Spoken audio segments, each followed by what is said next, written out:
I think a lot of people are now starting to recognize the reality of giants in the past, and so that used to be more crackpot than it is now. And once you start realizing the reality of giants, which is pretty well documented, I mean, even Abraham Lincoln was writing about it in his memoirs, like people were open about it just a 100 years ago.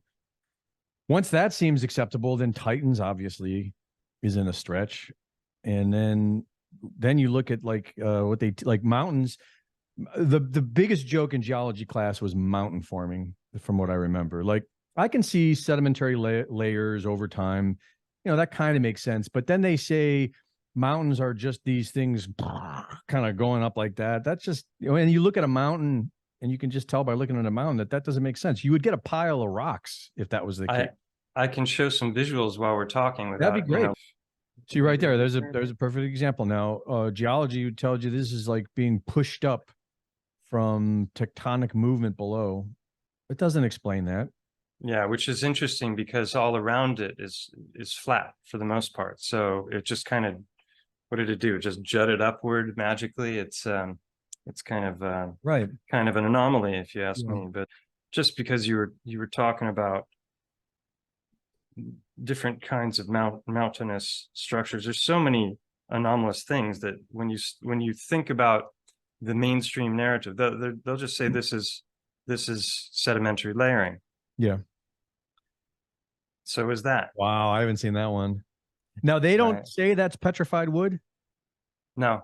That's crazy because I mean, just one glance, I'm like, that's a giant piece of petrified log. That too. I'm just going to show a bunch of random, wild geological formations, and you can just ask yourself if that petrogenesis story makes any sense with this stuff. Now, some of these things, some people think this is a structure of some sort. It could be. But, when you start to get these flows, this is what I never really thought about before. I haven't mentioned it, but I'm a chiropractor. So I studied a lot of anatomy in school.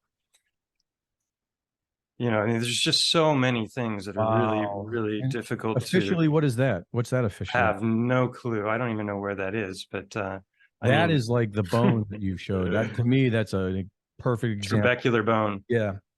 Yeah. So some of this stuff, you could explain with sedimentary layering, and other stuff is just like, what the heck happened? And, is this cellular structure? Is this part of a tissue?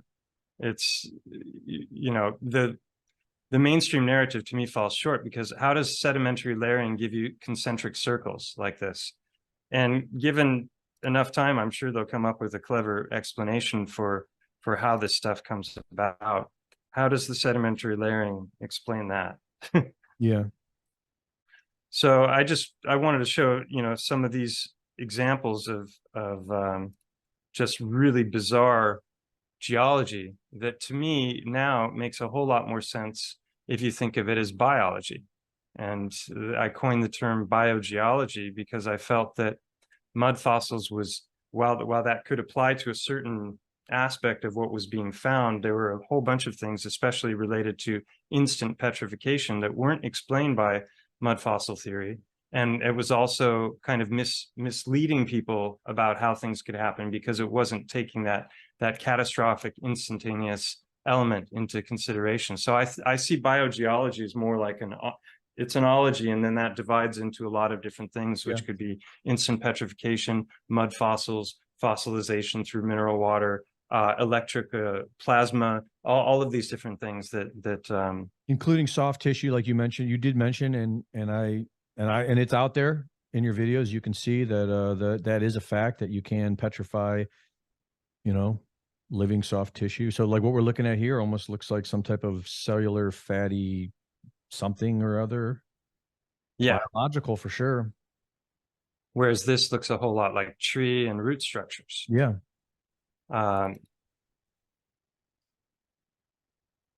it's just so magnificent. I didn't know about most of these places I'm showing before I got into all this. I've learned more about geology and the physical world in the last few years than I have in my whole life.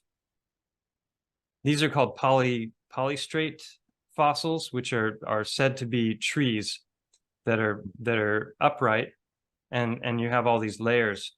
So if we think of that, you know, all those millions of years, how does the tree project upward through those layers? It's Yes. kind of a conundrum that that can happen the way they're telling us.